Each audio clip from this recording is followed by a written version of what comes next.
प्रथम थर पर हरजा डैम जो गेट खुला कौन रही व्यवस्था रही बर्तमान जहाँ पाणीपाग विभाग तरफ जो सूचना रही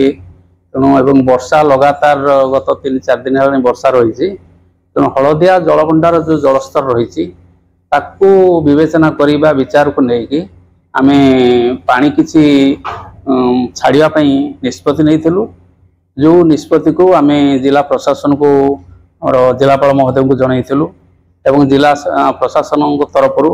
जहाँ तंकर व्यवस्था सार करिसेंती एवं समस्त अधिकारी माने मध्य आम गहन एठारे अछंती एवं लोक मानकु एवं आखपाख अंचल रे सचेतना पाई गतकाली आमे घोषणा करिथलु सतर्कतामूलक घोषणा करिथलु जे कौन से लोक जेपरी आमर स्पिल होइकी जो पानी जाउची स्पिल चैनल देकी तेणु से कौन से लोक जदि प्रवेश न करते गृहपालित पशु पशु को न छड़ाते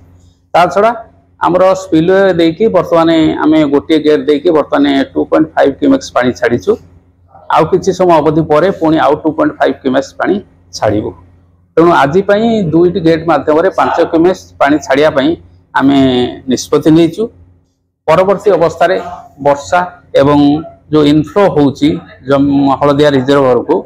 ताकू विवेचना करी हुए तो जदि अतिरिक्त वर्षा हुए बा इनफ्लोर परिमाण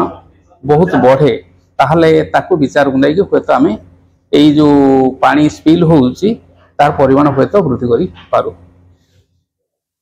जदि आपण मानकु आम वीडियो भल लगी थाए ताहले आम चैनल को लाइक शेयर और सब्सक्राइब करने को भूलिबेनि।